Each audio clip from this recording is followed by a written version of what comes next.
खैर देखना होगा। खबरों में आगे बढ़ेंगे। एक बड़ी खबर जम्मू कश्मीर के कठुआ से, जहां आतंकवादी हमला हुआ। कठुआ के हीरानगर में एक घर पर फायरिंग हुई है। सैदा गांव में आतंकियों ने घर पर फायरिंग की है। सुरक्षा बलों ने एक आतंकवादी को ढेर कर दिया है। दूसरे आतंकी की तलाश जारी है। कठुआ मुठभेड़ में एक जवान भी शहीद हुआ है।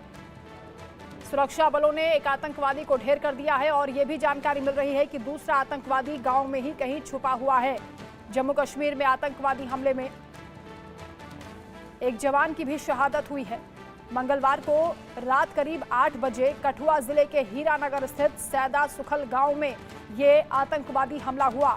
इस हमले में सीआरपीएफ के कांस्टेबल कबीर दास घायल हो गए थे। बुधवार सुबह यानी आज सुबह इलाज के दौरान उनकी मौत हो गई है।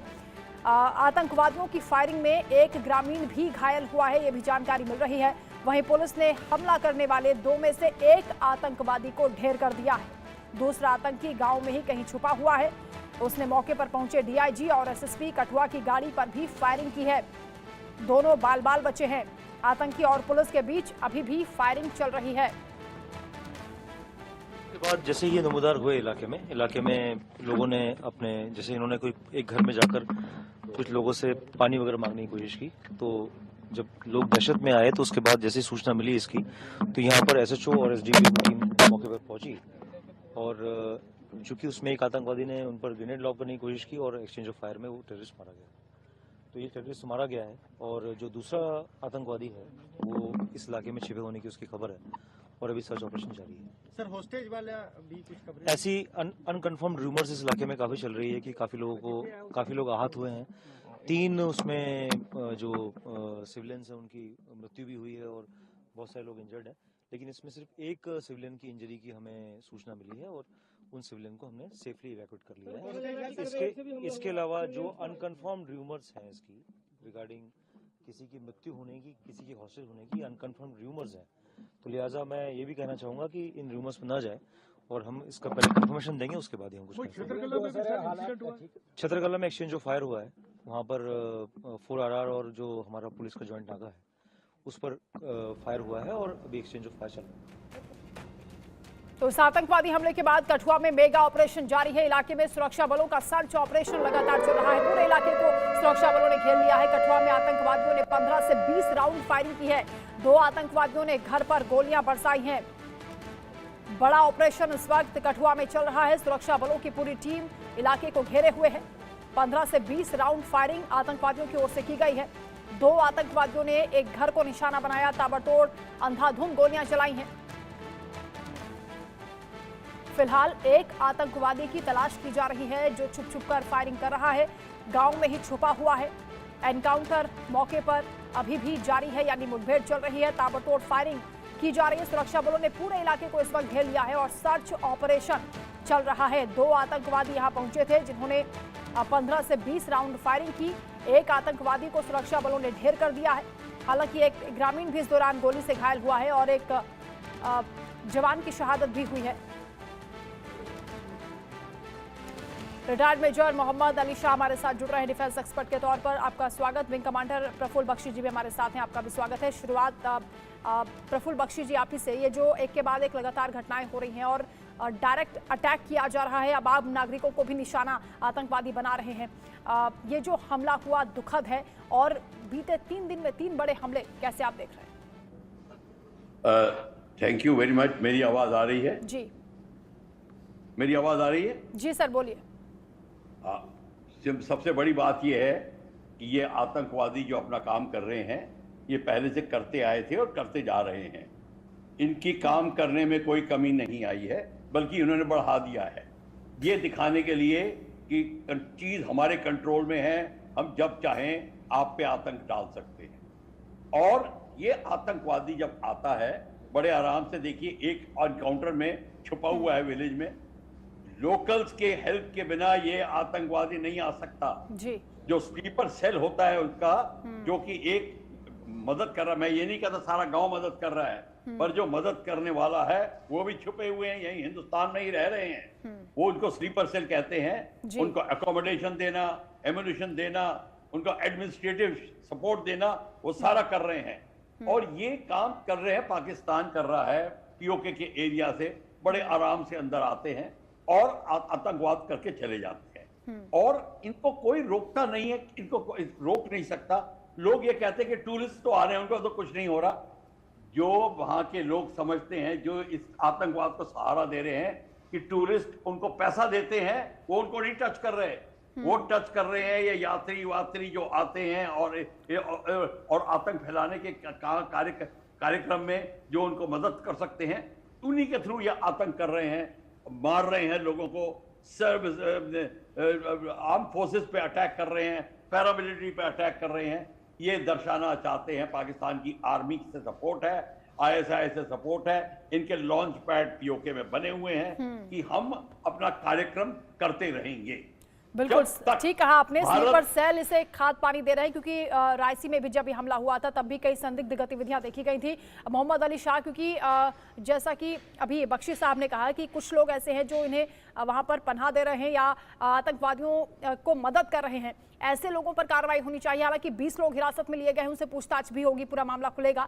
लेकिन जिस तरह की घटनाएं अब बढ़ चली हैं, ऑपरेशन लगातार सुरक्षा बलों की ओर से चलाया जा रहा है, लेकिन क्या टाइमिंग को लेकर आप देखेंगे? क्योंकि एक तरफ तीसरी बार प्रधानमंत्री मोदी ने शपथ ली और उसके बाद पाकिस्तान की ओर से जिस तरह की बयानबाजी की जा रही है, कोई लिंक है इसमें, कनेक्शन है? जी बिल्कुल, मेरे को लग रहा है कि इन्होंने ये प्लानिंग महीनों पहले कर रखी थी और टाइमिंग के हिसाब से अपने नापाक मंसूबों को अंजाम दिया। जब यहाँ पर एक तरफ नई सरकार बन रही थी, उसकी शपथ ली जा रही थी, हमारे प्रधानमंत्री मोदी साहब की शपथ ली जा रही थी, दूसरी तरफ एक क्रिकेट मैच भी चल रहा था। अगर आप वो एक क्रिकेट मैच इंडिया पाकिस्तान का, लोगों को बड़ा इंटरेस्ट था क्रिकेट मैच देखने में, और यहाँ पर उग्रवादी आत्मघाती हमला होता है यहाँ पे। तो देखिए ये बात, मैं इस इलाके में ना, जो अखनूर सेक्टर है, टांडा सेक्टर है, मन सन 2003 से 2005 तकरीबन 20 साल पहले 2 साल यहाँ पे अपनी सेवा दे चुका हूँ। हाँ। और ये पूरा इलाका पोनी, रियासी, सुंदरबनी, शिवखोरी जितना भी है, वो मैंने ऑन ग्राउंड पेट्रोल किया है, गाड़ियों में नहीं, ऑन ग्राउंड जमीन पे पैदल चला वहां पे घने जंगलों में, वहां पे। और इतना घना जंगल है कि अगर आपको 5 मीटर दूर बैठ के कोई आप पे एम्बुश खोल दे तो आपको मालूम नहीं पड़ेगा ये फायर आ कहां से रही है। इतना घना जंगल है। लोग पूछते हैं कि ऐसा गहरा जंगल होकर देख सकता है? हाँ, वहां जाइए, देख के आइए। देखिए इसी मौके का फायदा उठा के इन आतंकवादियों ने पाकिस्तान बैक ये इस घटना को अंजाम दिया है। इस ईंट का जवाब हमको पत्थर से देना पड़ेगा और कोई चारा है नहीं। 100% देना पड़ेगा और मुंह तोड़ जवाब देना पड़ेगा, क्योंकि ये लोग कभी मानने वाले तो है नहीं। ये नासुर हैं, कुत्ते की तुम हमेशा टेढ़ी की टेढ़ी रहती है। तो बात ऐसी है कि अगर हमने जैसे हमने 2016 में सर्जिकल स्ट्राइक्स किए थे, हमने एयर स्ट्राइक्स किए, बालाकोट स्ट्राइक, हमने इनको मुंह तोड़ जवाब दिया।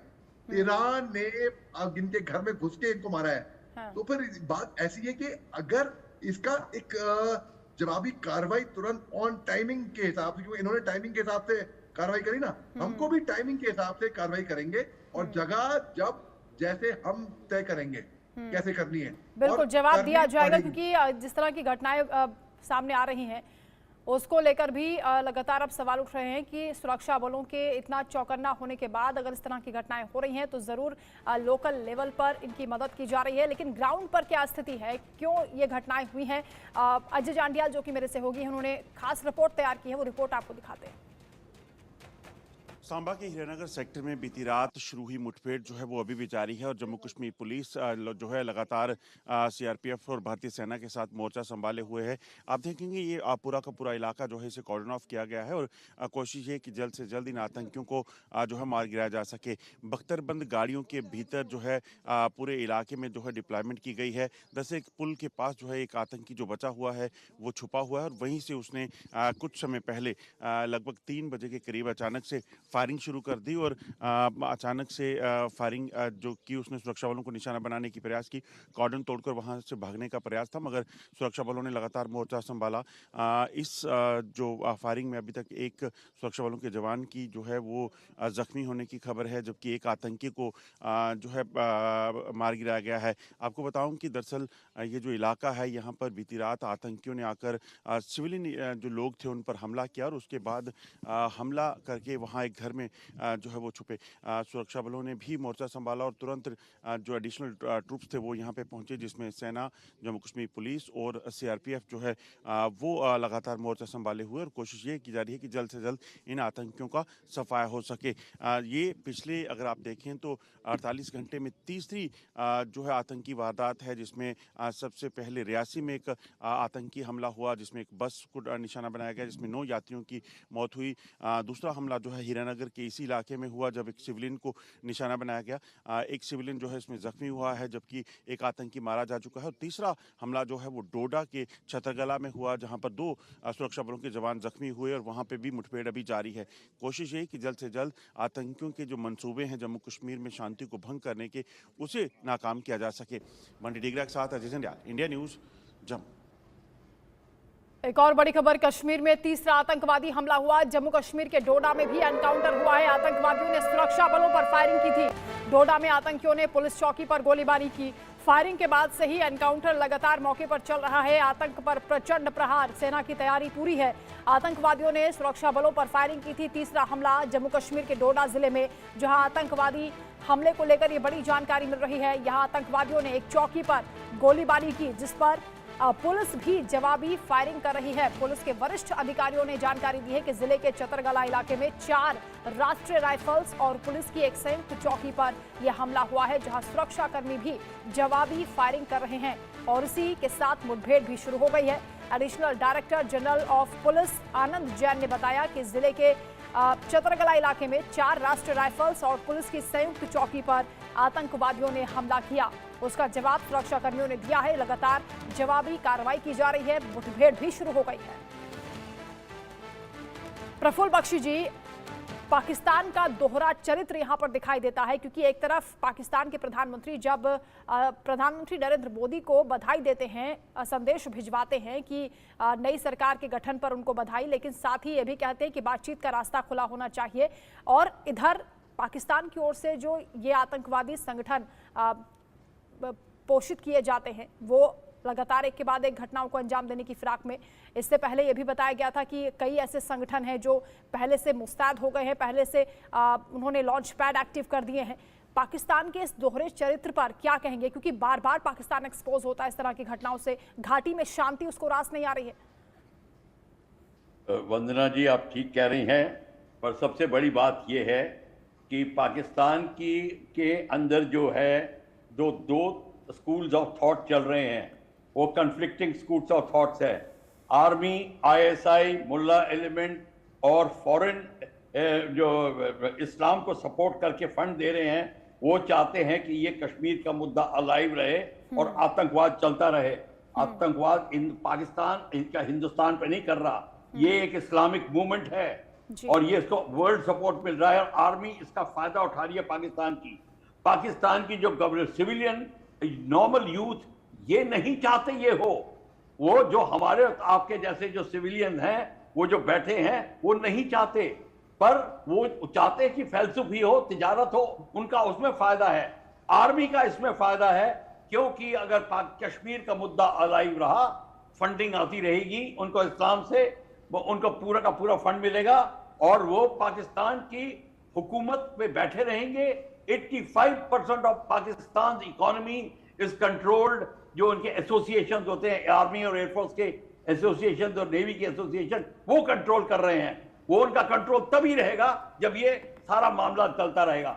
अगर इंडिया और नेपाल की तरह एटमॉस्फेयर हो जाए तो पाकिस्तान की आर्मी को बैरक्स में जाना पड़ेगा, फिर उनके बाद खत्म हो जाएगी। वो होने नहीं देंगे और ना ही अमेरिका लाइक करेगा और कंट्री ये चाहते हैं कि पाकिस्तान की आर्मी ताकत पे बनी रहे। बाकी कंट्री सब लिप सर्विस देते हैं, हमें डेमोक्रेसी चाहिए, ये चाहिए, वो कुछ नहीं।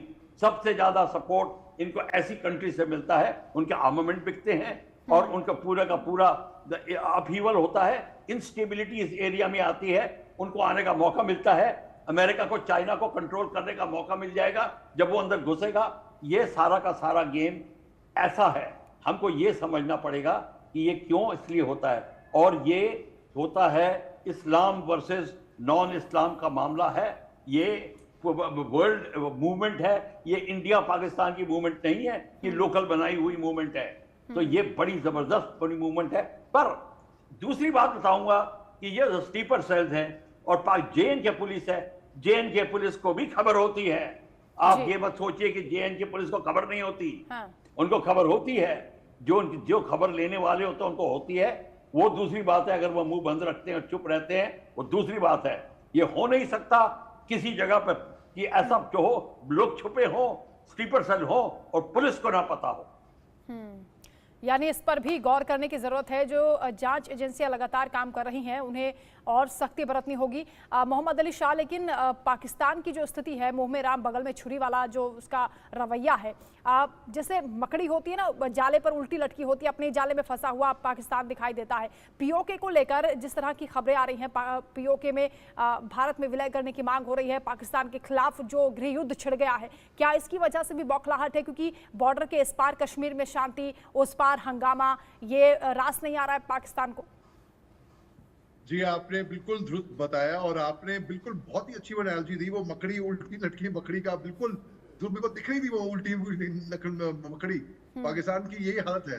देखिए, बात ऐसी है कि हमने पिछले साल यहाँ पे G20 बड़े कामयाबी से जम्मू कश्मीर में किया। अब पाकिस्तान ये नैरेटिव बनाने की कोशिश करता है कि not all is well in Jammu Kashmir, सब कुछ ठीक ठाक नहीं है, कुछ वहां पे उग्रवाद कुछ कम हुआ नहीं है, लेकिन बहुत कम हुआ है, बहुत कम हुआ है। मैं तो पर्सनली वहां पे तो 2003 में मैं लड़ा हूं वहां पे, मुझे मालूम है। तो हकीकत में कम बहुत हुआ है। और जी हाँ, धारा 370 हटाने के बाद ये नहीं कि रातों रात उग्रवाद खत्म हो गया, हमने हटा दिया खत्म हो गया उग्रवाद। टाइम लगता है, वक्त लगता है, स्लो ग्रेजुअल प्रोसेस है, लेकिन कम जरूर हुआ है। अब दूसरी बात, पाकिस्तान बुखलाया हुआ है इसलिए क्योंकि हमने जो हमारी नई सरकार जो हमने ली, इस करी, ये प्लानिंग इनकी और भी थी। इसके अलावा POK वाले हड़ताल कर रहे हैं, इनके खिलाफ प्रोटेस्ट कर रहे हैं, प्रदर्शन कर रहे हैं कि इनको POK में नहीं रहना है, पाकिस्तान के साथ नहीं रहना है, इनको हिंदुस्तान के साथ जुड़ना है। जमीन तो हमारी है, इसमें तो कोई शक की बात है ही नहीं।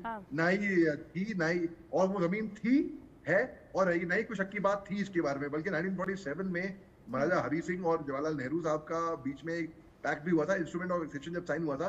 तो POK की जमीन तो हमारी है, इसमें तो कोई दो राय है ही नहीं। अब जितने भी इनके लॉन्च पैड्स हैं POK में बने हुए हैं, या जिस पोस्ट से इन्फिल्ट्रेशन होती है, उनको बर्बाद करना है, उनको बिल्कुल बर्बाद। वो हमारी ट्रेनिंग में कहा जाता है बर्बाद बंकर, एक बड़ा सुना टर्म जितने फौजी आदमियों को सुनाएगा, बर्बाद बंकर। वैसे ही इनके बंकरों को बर्बाद वहां पे करना होगा। जितने भी बंकर, जितने भी पोस्ट वहां से बढ़ावा देते हैं इन्फिल्ट्रेशन के लिए। तो पाकिस्तान बुखलाया हुआ इसलिए है। हमारी GDP बढ़ रही है, इनकी GDP बहुत घट रही है। इनकी महंगाई देखिए, ये लोग शेयर बेच रहे हैं गधे के माफिक। ये लोग चीन को जमीन अपनी दी। बिल्कुल, भारत का मुकाबला पाकिस्तान नहीं कर सकता है, ये बात बहुत बेहतर ढंग से वो जानता है, और इसीलिए वो इस तरह की घटनाओं को अंजाम देता है ताकि कुछ ना कुछ जो हरकत है, जो माहौल है, वो भारत में बिगड़ता रहे, ऐसा उसका मंसूबा रहता है। वो बात अलग है कि सुरक्षा बल एक्टिव हैं और इन जो नापाक मंसूबे हैं उन्हें नाकामयाब किया जा रहा है। आप लोग रहिएगा हमारे साथ, लौटेंगे आपके पास। एक और बड़ी जानकारी मिल रही है, रियासी हमले के आतंकवादियों पर इनाम घोषित हो गया है। जम्मू कश्मीर पुलिस ने 20 लाख का इनाम घोषित किया है। रियासी में दरअसल 9 जून को आतंकवादी हमला हुआ था, जिसको लेकर एक स्केच जारी किया गया है। इस आतंकवादी का चेहरा बेनकाब किया गया है और इस पर इनाम भी घोषित हो गया है। 20 लाख का इनाम उस शख्स को दिया जाएगा जो इस आतंकवादी के बारे में जानकारी देगा, क्योंकि अभी भी बताया जा रहा है कि यही कहीं छुपा हुआ है। 9 जून को आतंकवादी हमला हुआ था। रियासी हमले के आतंकवादियों पर अब इनाम घोषित हो गया है और करारा जवाब आतंकवादियों को दिया जा रहा है। लगातार सुरक्षा बल मुस्तैद हैं और जिस तरह की घटनाएं यहां पर हो रही हैं, सर्च ऑपरेशन पूरे इलाके में सुरक्षा बलों की ओर से चलाया जा रहा है। एक एक आतंकवादी को चुनकर ढेर किया जा रहा है।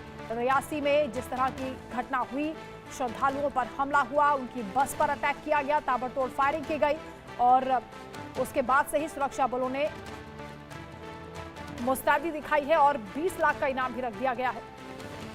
प्रफुल्ल बख्शी जी, 3 बड़ी घटनाएं हुई हैं, लेकिन शुरुआत 9 जून से हुई थी रियासी में। वहां पर भी कहा गया था कि संदिग्ध गतिविधियां जो है वो पहले से चल रही थी और जो खाद पानी लोकल लेवल पर उन्हें मिल रहा है, जो स्लीपर सेल की आपने बात कही है, ऐसी क्या वजह हो सकती है कि जो वहाँ के स्थानीय लोग हैं वो पुलिस को मुखबिरी नहीं करते हैं, या इन आतंकवादियों से इतना क्या खौफ होता है? क्योंकि अगर डरते रहेंगे तो किस तरह से जवाब दिया जाएगा, इनका खात्मा कैसे होगा? लोकल सपोर्ट तो पुलिस को भी चाहिए, सुरक्षा बलों को भी चाहिए। मैं आपकी बात से सहमत हूं वंदना जी। खौफ है, खौफ भी डालते हैं, लैक ऑफ इंटेलिजेंस भी है, ट्रेनिंग भी नहीं है। और दूसरा है, मेरे को ये भी पता है कि जब बहुत सारी सिक्योरिटी एजेंसीज एक जगह पे होती हैं, उनमें होड़ लग जाती है कि कौन आतंकवादी को पकड़ेगा। वो एक्चुअली खबर नहीं देते एक दूसरे को, ये भी हमने उनके मुंह से सुना है। तो ये सारा का सारा दूर वंदना जी हो सकता है अगर आप एक पूरे एरिया को एक कमांड और एक कंट्रोल के अंदर रखेंगे। पूरे एरिया में इतनी सारी एजेंसीज हैं, आप अपना किचन में 5 खानसामे लगा दीजिए, फिर बताइए खाना कैसे बनेगा? ये नहीं हो सकता।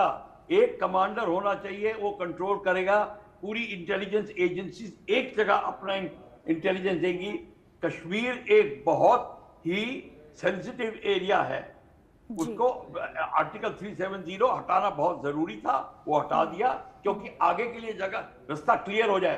पर हमें आगे भी कार्रवाई करनी है, और वो पैरेलल कार्रवाई ये है कि अभी जो छानबीन करनी पड़ेगी, जो निकालना पड़ेगा, वीडिंग आउट करनी पड़ेगी, वो सिंगल कमांड एंड कंट्रोल। बिल्कुल इस कार्रवाई को जारी रखना होगा, क्योंकि जिस तरह के वीडियोस जारी किए जा रहे हैं, कश्मीर टाइगर्स ने जिम्मेदारी इस हमले के लिए है जो हुआ है अभी हाल ही में, और उसके पहले रियासी में टीआरएफ ने जिम्मेदारी ली थी, मोहम्मद अली शाह। क्योंकि जो लेटेस्ट हथियारों का वीडियो भी इन आतंकवादी संगठनों की ओर से जारी किया गया है, यानी ये बताने की कोशिश की पूरी तैयारी के साथ आए हैं और भी टारगेट किलिंग की जो घटनाएं हैं वो होने वाली हैं, इसलिए अलर्ट रहना बहुत जरूरी है। जी हाँ, बिल्कुल वंदना जी, ये लोग अपना ही नुकसान कर रहे हैं, क्योंकि आर्मी, हमारे सिक्योरिटी फोर्सेस इनको ऐसा मुंह तोड़ जवाब देंगे, इनका नाम निशान नहीं बाकी रहेगा। अपने आप को कश्मीरी टाइगर बोलते हैं, अपने आप को जो भी बोलते हैं, ये लोग टाइगर के भीगी बिल्ली बनेंगे ये लोग। और यही लोग बाद में ऐसा तड़पेंगे, बहुत बड़ी गलती हो गई, भूल हो गई। यही लोग, देखिए, सुरक्षा भले अपना काम करती है, भलाई arm forces special power act के तहत उनको चैलेंजेस आते हैं, लेकिन भुगतना पड़ता है अल्टीमेटली फौजियों को, जो अपने परिवार से दूर दराज इलाके में, बर्फीली चट्टानों में परिवार से दूर अपनी जान की परवाह ना कर अपनी जान की बाजी लगाकर, अपनी जान जोखिम में डालकर कूद पड़ते हैं और हिफाजत करते हैं हमारे सिविलियंस की, हमारे देश की सिविलियंस की। उसके बावजूद भी इसका खामियाजा कौन भुगतता है? अल्टीमेटली, चाहे शहीद हो, चाहे अगर सस्पेक्ट को क्वेश्चन कर ली हो, तो अल्टीमेटली फौजी फिसल जाता है। सब लोग ह्यूमन राइट्स की बात करते हैं, सिपाही, फौजी, सोल्जर की ह्यूमन राइट्स की बात कोई नहीं करता है बदकिस्मती से। तो इसमें ये बात है कि ये लोग, जितने भी लोग प्लानिंग बना के पूरी तैयारी करके आए हैं ना, यही लोग धूल चाटेंगे बाद में। यही लोग बाद में, जब इनको मुंह तोड़ जवाब, करारा जवाब मिलेगा। बिल्कुल जरूरी है, रूट्स पर हमला करना जरूरी है। जैश ए मोहम्मद के ही ब्रांचेस हैं ये, जो तमाम आतंकवादी संगठन एक्टिव हो रहे हैं, इन पर हमला करने के बाद जो मुंहतोड़ जवाब देने की तैयारी भारत की ओर से की जा रही है, बहुत जल्द जवाब मिलेगा। बहुत शुक्रिया आपका प्रफुल्ल बख्शी जी, हमारे साथ जुड़ने के लिए, तमाम बातचीत करने के लिए। मोहम्मद अली शाह, आप रहिएगा हमारे साथ, लौटेंगे आपके पास। फिलहाल यहाँ पर रुकना एक छोटे से ब्रेक के लिए, खबरें जारी हैं, आप देखते रहिए इंडिया न्यूज।